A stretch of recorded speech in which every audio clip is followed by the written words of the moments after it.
Good morning, fifth grade. Today we are in Chapter 2, Lesson 7, the distributive property. The distributive property allows you to multiply a sum by a number. To do so, multiply each addend by the number, then add. We used the distributive property in the last lesson using the visual aid of the area model. Today we're going to start with that area model, but step aside from it and show another way of representing it without having to draw that model. One such way is using parentheses to separate out the tens place from the ones place. In other words, one addend from the other. You see at the top of your page, just above Math in My World, it says 3 times, and then in parentheses, 5 plus 2 is the same as, is equal to, saying in parentheses 3 times 5 plus 3 times 2. In other words, if you multiply 3 times each of those addends separately and then add together, that can be an easier way to multiply mentally. Let's go to Math in My World. Example 1. For a field trip, 42 students each paid $3 for transportation. Use mental math and the distributive property to find how much money was collected altogether. Find 3 times 42. Now you can see that there's an area model there, and we've separated out the tens place. There's a 4 in the tens place, which represents 40, plus 2 in the ones place. Okay? When we separate those out and we multiply 3 times 40, we would get 120. If we multiply 3 times 2, we would get 6, and then we can add those together. If we did that without using the area model, but still using the distributive property, we would use parentheses.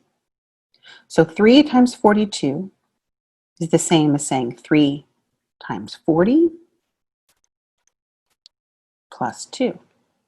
And these arrows represent that I'm going to multiply those numbers separately. So to make it even more clear, separate parentheses. First, we're going to multiply 3 times 40.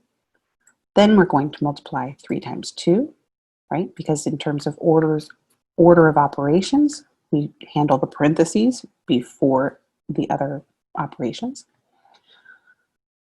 And once we have done that multiplication, then we can add.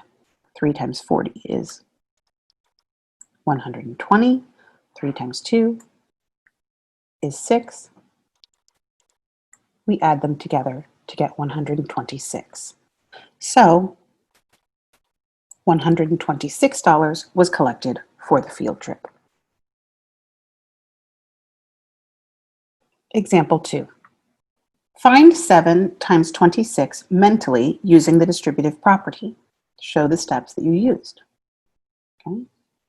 7 times 26 is the same as saying, let's break up the tens place and the ones place. In the tens place, I have a 2. 2 tens is 20.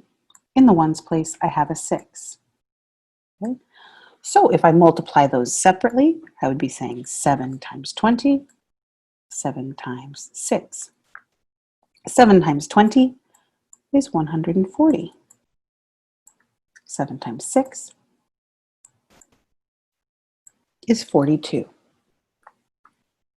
140 plus 42 is 182.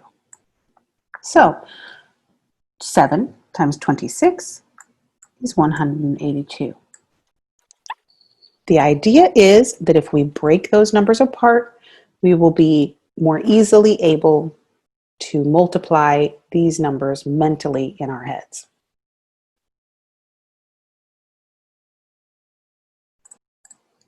Guided practice. Find each product mentally using distributive property. Show the steps that you used. 5 times 18. Well, in the tens place, I have 1 10. And in the ones place, I have an 8. So 5 times 10, let's separate those addends out. and multiply 5 by each of them. 5 times 10, 5 times 8. 5 times 10 is 50. And 5 times 8 is 40. 50 plus 40 is 90. So 5 times 18 is 90.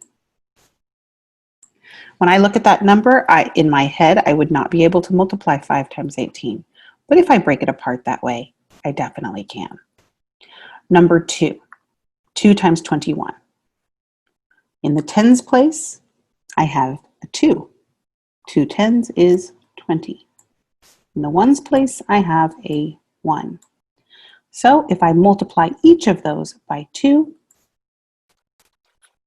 then 2 times 20 is 40, and 2 times 1 is 2.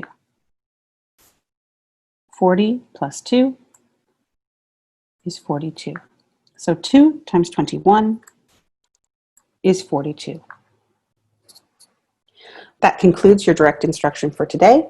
Go on to work on 121 and 122 independently.